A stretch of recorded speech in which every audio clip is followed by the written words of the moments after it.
Hey, it's Chad with Drive the Lightning, the positively charged EV channel, and this episode is special because we're doing something we've never done before. We're reviewing a Tesla with this guy.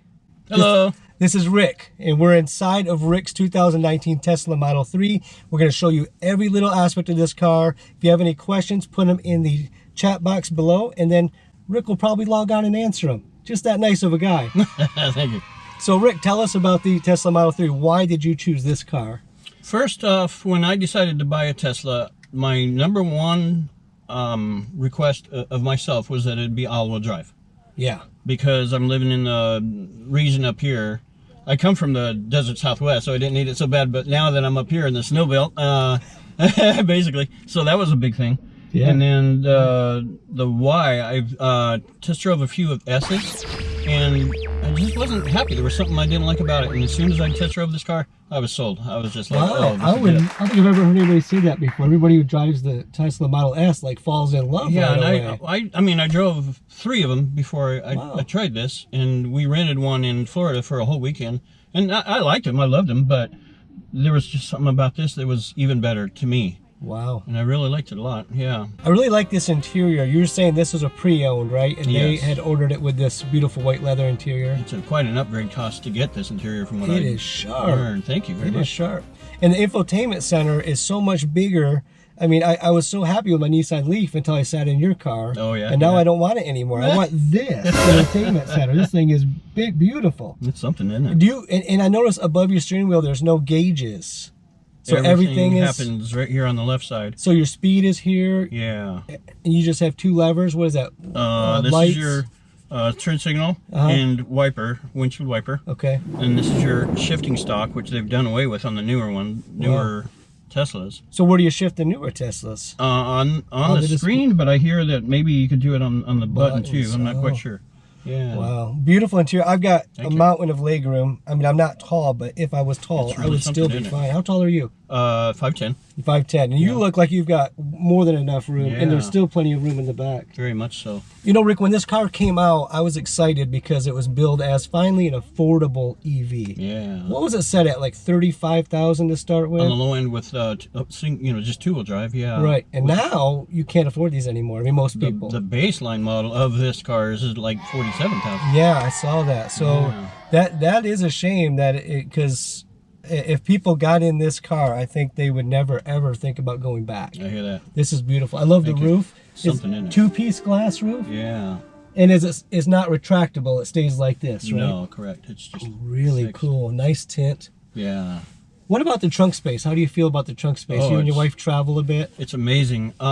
You can fold these rear seats forward, and you could lay down. We could both lay down in the back here. You could camp. Yeah. In your Tesla. Yeah, and you got camping mode here to keep your temperature up and everything like that. Nice. Nice. We haven't tried it like that yet. What about the cameras on the outside? Is that called Sentry mode? Where it has cameras. And you could watch your Sentry mode from your app. Oh, like you could be in the house and you could see what's happening around your Tesla? When I'm at work in my semi, in Indiana, many states away, I can see what's going on around my Tesla. Make sure, like, the wife's not trying to take it for groceries. You take your own car, leave my car. Yeah. What's under the hood of the Model 3? Is that motor, or has you got a front space? I've got a very large front. Yeah. Like enough for suitcases? One good-sized suitcase and something else. Wow, that's incredible. Yeah. So after you bought it, what surprised you about it since then, since you've been driving it for a while? The smoothness, the power is unbelievable. The ease of how everything it just fits me like a glove. Wow. It's just so nice. And then the autopilot, I rarely drive manually anymore. I just get on the road I'm on and just hit autopilot and then just What an interesting perspective, because you're a truck driver. Yeah. You're a professional driver. Driving is what you do. Right, right. And you're telling me you're okay just taking your hands off the wheel and letting the tech do its thing. Yep. Wishing the semi could do that. Well, hey, you know, the new Tesla truck is out. It's coming around. That was a really cool release this week. Yeah, I watched all those videos. So now, just so everybody knows that we're not just fans here, Rick, there has to be something about this car you wish was different. It checks all the boxes. It's my app shows me I spend about $35 a month on fuel. On fuel, electricity, of course. Yeah. I've owned over 100 cars in my lifetime. Wow. I was a car guy, and this just does everything So right. I've never had one where there's not something I wish was different. I hear Ever. you. Ever. I hear you. I cannot think of anything that I would Wow. do to this. There is a $2,000 acceleration boost. I haven't quite done that yet. I think I'm... Do you need that? Isn't this I plenty do, fast because- enough? Isn't this plenty quick enough, Rick? I've beat many a car. I'm not going to go into detail. When we drove into Toledo, which this is where we're at now, we're sitting in Now. Toledo halfway between his house and our house.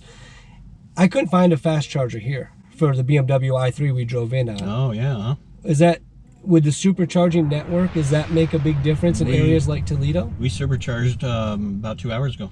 Oh, so there is plenty of those in Toledo. Yeah, yeah. So what do you think as a Tesla driver of Elon Musk opening up the supercharging network to other vehicles like mine someday?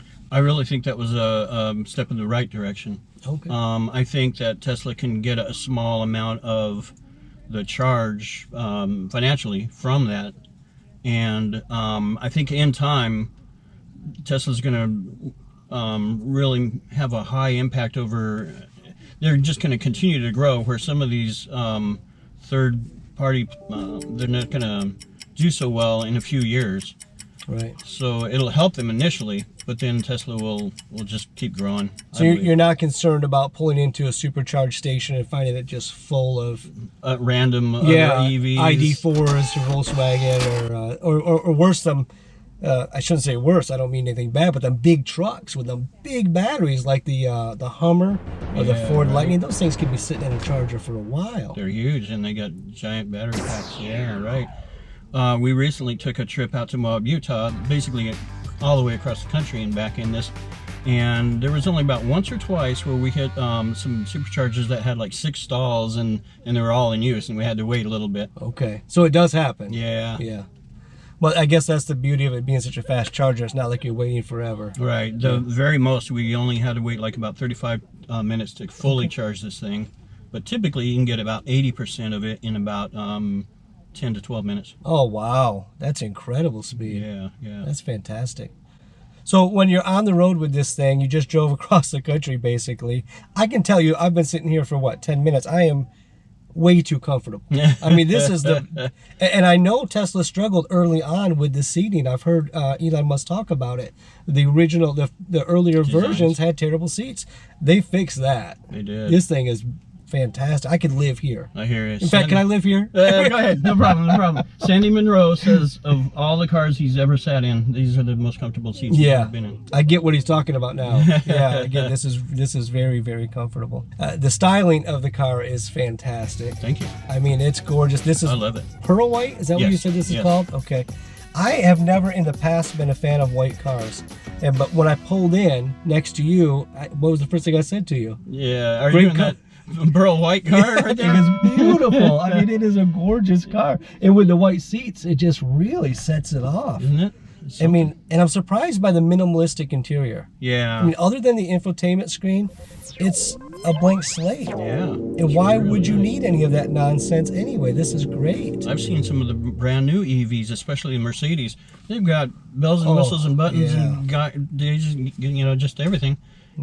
Yeah. Kind of like crazy. Lyric too. It's like they spread it all the way across, and I don't know. I don't So know. busy. Oh yeah. Right. Right. What is wrong with when someone solves something? Like I think this car solves something. Right.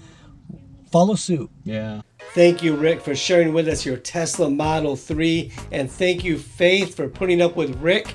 We appreciate the two of you. You are amazing people. We're so grateful that you're members of our YouTube channel. And speaking of members of our YouTube channel, you are amazing. Thank you for keeping the wheels churning on the Positively Charged EV channel. We cannot thank you enough. Let me try, though. Thank you, thank you, thank you, thank you. You want to see the video where Rick showed me the full self-driving on the Tesla Model 3? Watch this video right here.